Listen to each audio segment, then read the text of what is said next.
สวัสดีครับสำหรับคลิปนี้นะครับผมมาที่เมืองฟลอเรนซ์นะครับเมืองฟลอเรนซ์นะก็ในภาพนี้ก็เป็นอาคารที่เป็นที่รู้จักกันทั่วโลกนะครับดูโมนะฮะที่ฟลอเรนซ์นะครับ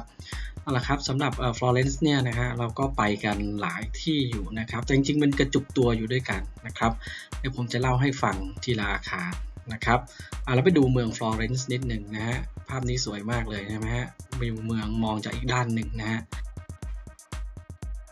ที่เราไปนะครับแล้วก็จุดสามเหลี่ยมสีแดงเนี่ยนะฮะคือมุมมองนะครับที่มองเขาเรียกว่าเป็นเนินเขาไมเคิลแองเจโลนะมองย้อนกลับมาตรงวงกลมนะครับที่เป็นดูโมนะครับจริงๆภาพแรกเมื่อกี้ผมไม่ได้ถ่ายเองนะผมก็ให้เครดิตเขาไปแล้วนะครับแต่จริงๆมีน้องทีมงานนะฮะที่เขาไปนั่งดูจากมุมนี้ด้วยนะครับพอดีผมไม่ได้ขอรูปเขามาโอเคครับนี่นะครับก็คือมหาวิหารฟลอเรนซ์นะครับอยู่ตรงนี้นะฮะที่เราเห็นด้านซ้ายมือบนนิดนึงเนี่ยนะจะเป็นสถานีรถไฟหลักนะครับแล้วก็จะมี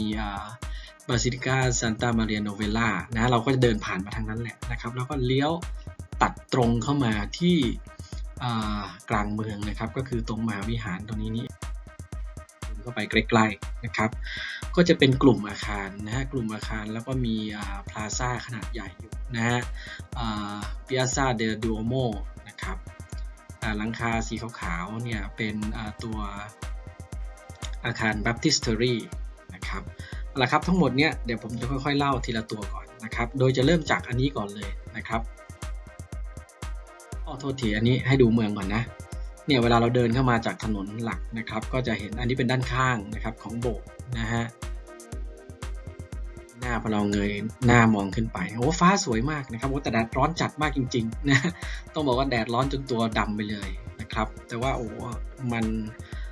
ทำให้ตัวอาคารตัวสถาปัตยกรรมเนี่ยเด่นชัดมากนะครับ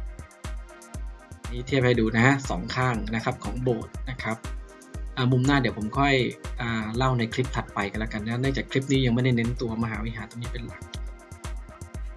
อันนี้เป็นผังคร่าวๆนะครับก็จะผังนี้นี่นะครับแสดงให้เห็นว่าตัวโบสถ์จริงๆแล้วเนี่ยนะมีการสร้างแล้วก็ต่อเติมแล้วก็ขยายออกมานะฮะถึง3ช่วงด้วยกันเห็นไหมครับ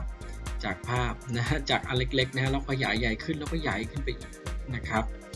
โอเคเราจะเริ่มจากตัวสี่เหลี่ยมจัตุรัสตรงด้านซ้ายมือสีส้มๆนะครับก็คือเจียโตเบลทาวเวอร์นะครับซึ่งจริงๆอันเนี้ยสร้างมาตั้งแต่ยุคก่อนแล้วนะฮะ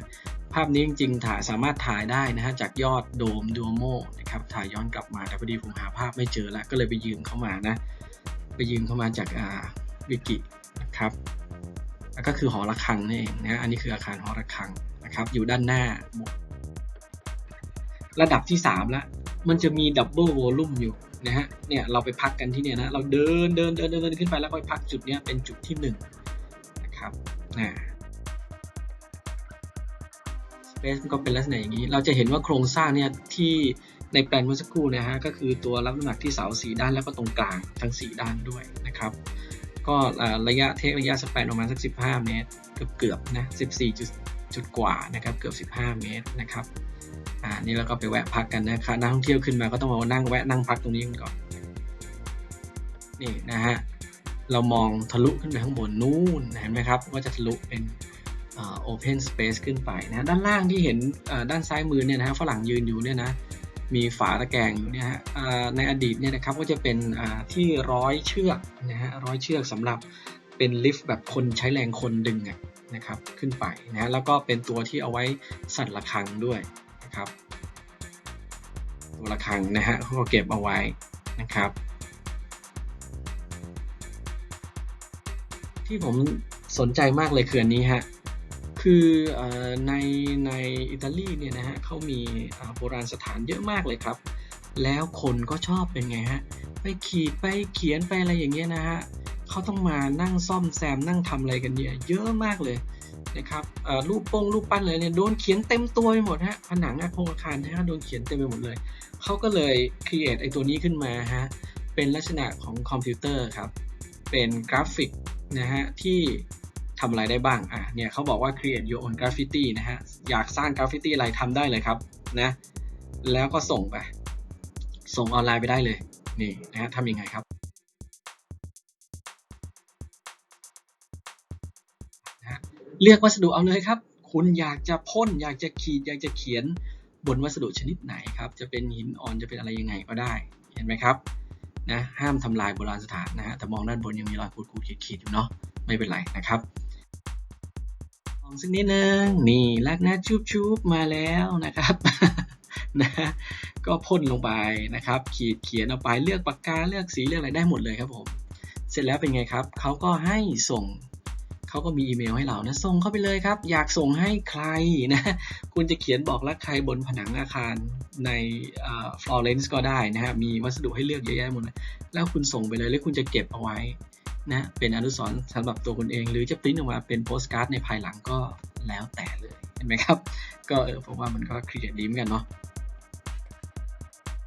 นี่มุมอีกด้านหนึ่งนะฮะถ่ายขึ้นไปโอ้โหสวยงามมากนะครับแต่ว่าเดินกันเนี่ยนะฮะเหงื่อท่วมครับผมนะฮะขาแข็งไปหมดเลยนะฮะทีมงานก็บ่นผมหมดเลยบอกว่าพาขึ้นมาทำไมนะพาขึ้นมาเปลืองแรงมากนะครับขึ้นมาถึงจุดยอดของมันนะฮะจุดยอดของมันเนี่ยในนี้เขาเขียนบอกไว้ว่าประมาณสัก82เมตรนะครับแต่ตัวเลขมันคาดเคลื่อนอยู่นะฮะก็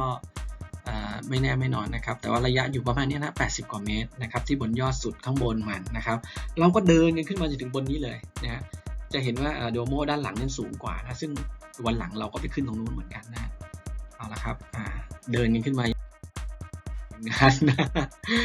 หมดสภาพเลยนะครับขอนั่งพักกันสักแป๊บหนึ่งนะขึ้นมาถึงบนยอดของมันแล้วนะครับ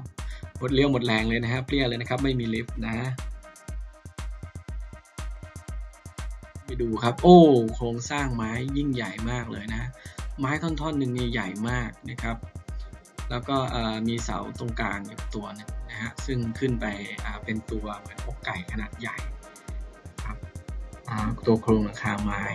นะครับก็เลยถ่ายรูปมาดูสักหน่อยหนึ่งมันเป็นยังไงนะครับก็ในอดีตเนี่ยการก่อสร้างเขาใช้รอกนะฮะชักรอกขึ้นมานะฮะ